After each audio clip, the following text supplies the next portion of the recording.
Здравствуйте, друзья! С вами Максим Радайкин и главный редактор издания «Нефть и Капитал» Владимир Бобылев. Здравствуйте! Здравствуйте.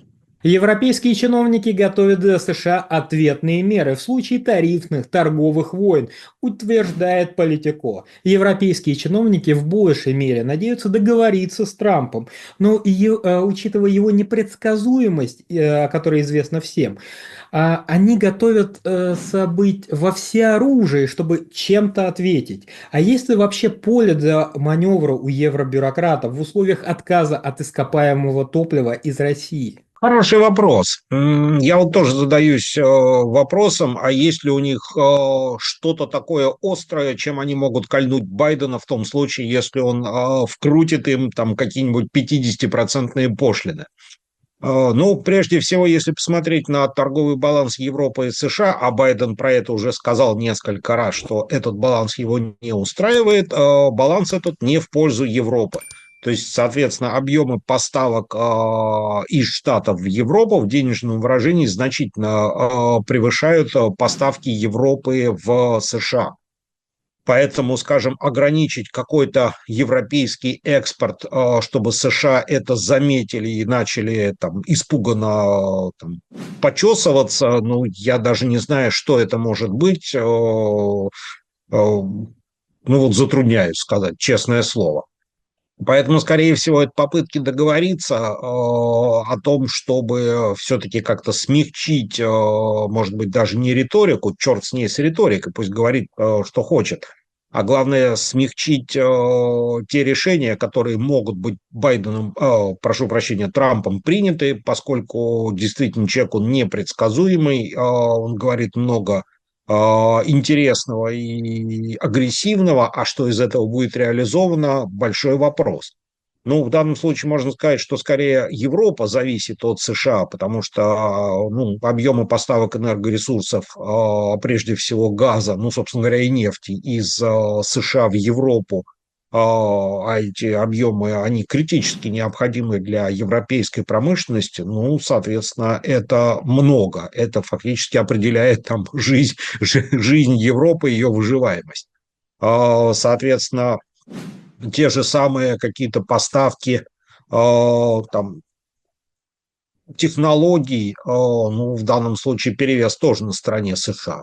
Ну, а если мы говорим про политическую составляющую, то, соответственно, поставки оружия для блока НАТО, для европейских армий, а также для Украины явно тоже в пользу США, и здесь баланс как бы, ну, такой не европейский, потому что если мы вспомним, каким вооружением оснащены европейские армии, прежде всего это американская бронетехника, в немалой степени американская авиация, американское же ракетное вооружение, то, соответственно, тут Европе, в общем, тоже особенно Штатам предложить нечего. Единственное, что Европа может предложить Штатам, это свою промышленность.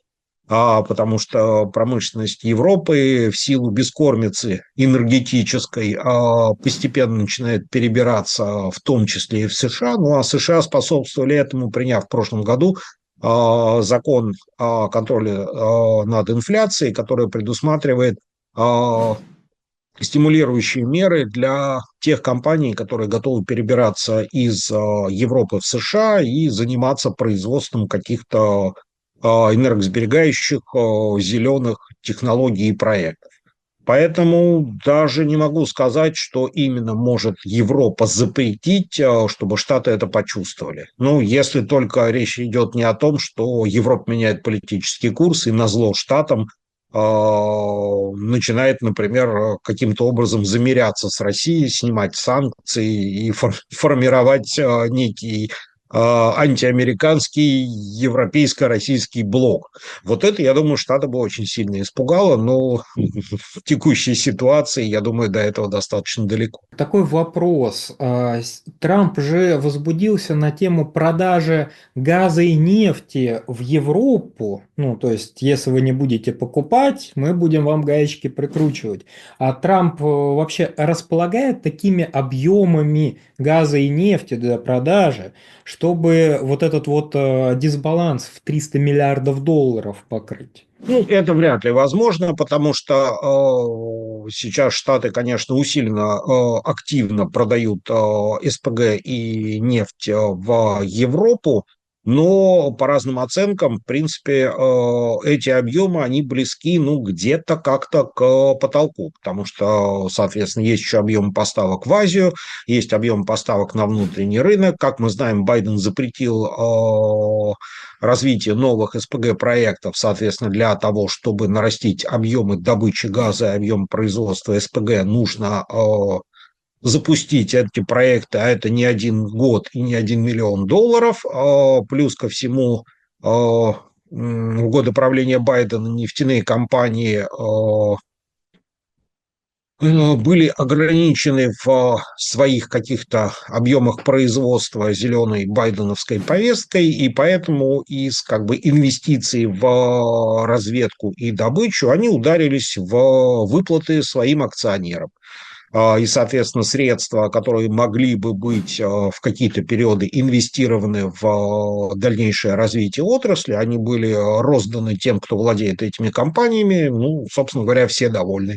Компании выполнили то, ради чего, по идее, любая коммерческая компания создается, удовлетворили акционеров, акционеры удовлетворены, их все устраивает, ну а средств на какие-то масштабные инвестиции в дальнейшее развитие пока нет, извините.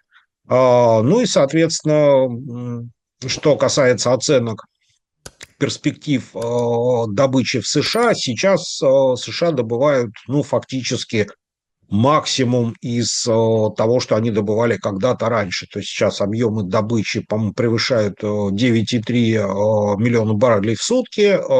И, ну, по оценкам специалистов, в ближайшее время как-то резко нарастить добычу так, чтобы залить Европу нефтью, США вряд ли смогут. Да и, по идее, не очень-то это хорошая мысль, потому что Трампа, конечно, устраивает низкая цена на нефть на внутреннем рынке и низкие цены на бензин. Собственно, вот на одном из этих коней он и въезжал в Капитолий, потому что низкие цены на бензин – это всегда радует избирателей. Ну и, соответственно, обрушивать цены на внешнем рынке, ну, это не очень выгодно, потому что продавать нефть по 80 и продавать нефть по $40 за баррель, ну, это, как говорится, две большие разницы. Поэтому ронять цену, заливая внешние рынки американской нефтью, Трамп тоже не будет. Ну, собственно, он не самоубийца. Если вот немного возвращаясь в Европу, про совместные закупки газа, которые в принципе-то еще ни разу себя не оправдали. Они все время, европейцы, закупали какие-то крохи.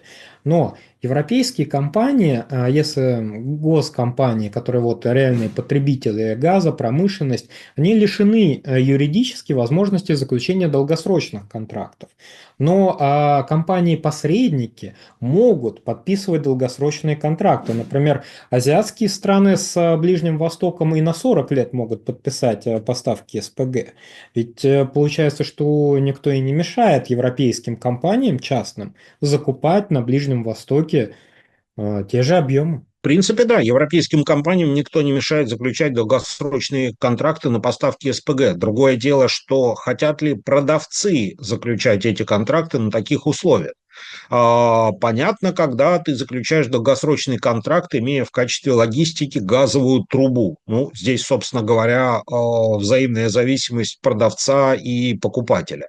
Продавец сидит на одном конце трубы и привязан логистически к этой трубе. Покупатель тоже привязан к этой трубе, поскольку сидит на другом ее конце. И тут долгосрочный контракт, ну, это, собственно говоря, один, наверное, из немногих способов взаимодействовать вот таким вот образом при трубопроводной логистике. А что касается СПГ, то он как нефть. Он же, собственно, перевозится такими же похожими на нефтяные танкера, да, танкеры газовозами, и он может быть чрезвычайно гибким с точки зрения рынков. То есть сложилась экспортная альтернатива в Азии. СПГ поехал туда. Сложилась интересная альтернатива в Европе, соответственно, СПГ поехал в Европу. и привязывать себя какими-то долгосрочными контрактами, ну, собственно, покупатели не очень хотят. Наверное, именно поэтому европейские компании изо всех сил стремятся влезать в интересные СПГ-проекты по всему миру. Они присутствуют и в Катаре, и в новых вот этих вот газовых нефтяных звездах типа Гаяны, они присутствуют во Вьетнаме, то есть фактически везде, где есть СПГ, европейские компании с большим удовольствием входят в качестве партнеров в проекты, потому что таким образом инвестиции, которые эти компании вливают в эти газовые проекты, оборачиваются контролем над возможностями поставок газа. И это в данном случае, ну, наверное, неплохое решение. Владимир, такой вопрос. В принципе, очень часто говорят о том, что Европа перешла в режим экономии газа, что они не сокращают потребление, а экономят. Ну, по идее, у них была мысль о том, что переходить на электрокары, сокращать потребление, энергоэффективность. А есть ли у Европы еще такой вот запас, вот стимул? У них же был там бум продажи электрокаров. Или все это фикция? Ну, что касается электрокаров, да, бум, ну, если брать всю Европу в целом, то бум, в принципе, продолжается, и, в общем, объемы продаж электрокаров растут. Вон Норвегия вообще практически вся перешла на электрокары. Но обратите внимание, вот эти вот сроки по переходу на зеленые технологии, по переходу на электрокары, по запрету производства автомобилей с двигателями внутреннего сгорания, они все время сдвигаются на все более как бы отдаленные сроки, потому что ну, Европа начинает понимать, что начали это хорошо. Другое дело, что европейская экономика вот этой зеленой повестки не вывозит. То есть не хватает ресурсов, это дорого, это очень дорого и плюс ко всему не очень эффективно. Вот тему СВЕ мы уже обсуждали.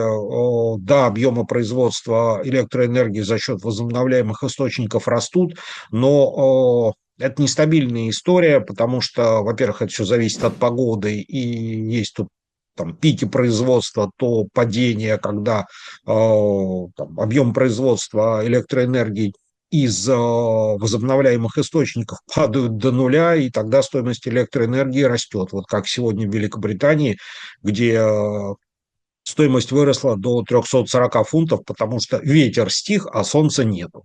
А когда погодные условия сказываются так, что там солнце светит, ветряки крутятся как бешеные, и, соответственно, объемы производства растут, и даже, соответственно, как бы те, кто этим пользуется, могут отдавать электроэнергию обратно в сети, потому что как бы есть некий ее избыток и перепроизводство, стоимость электроэнергии падает до нуля и даже уходит в отрицательные значения, и инвесторы, которые готовы вкладываться в производство энергомощностей, они говорят, мы не можем работать в таких условиях, когда у нас то электроэнергия стоит каких-то бешеных денег, то падает до минусовых значений, как инвестировать в эти проекты. Соответственно, возьмем тот же водород. Германия, например, собиралась переходить на вот этот проект строительства газовых электростанций, которые бы работали на водороде, ну, как бы на смеси метана и водорода. А теперь выясняется, что, оказывается, пока технология не позволяет переходить на метановодородные смеси в там, примерно равных пропорциях. То есть через какое-то время могут быть запущены проекты с содержанием там, метана порядка там, 90%, там, 99% и 1% водорода. Ну, пока это выглядит как явно не водородные электростанции.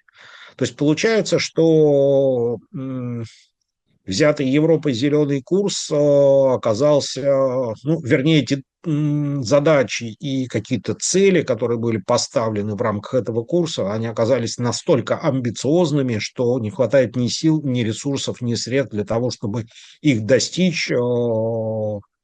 те сроки, в которые предполагалось. И, соответственно, вот эта вот ставка на зеленую экономику в качестве альтернативы не просто углеродной экономике, а еще и отказу от российских углеродов, ну, выяснилось, что эта карта как бы и не очень-то и сыграла. Владимир, большое спасибо за комментарий. Друзья, подписывайтесь на телеграм-канал «Нефть и Капитал». Рекомендуем всей редакцией. Ссылка будет в описании и закрепленном комментарии. Там же будут реквизиты для желающих финансово поддержать наш проект, чтобы мы и дальше также бодро вещали на всех площадках без монетизации. Спасибо, до новых встреч.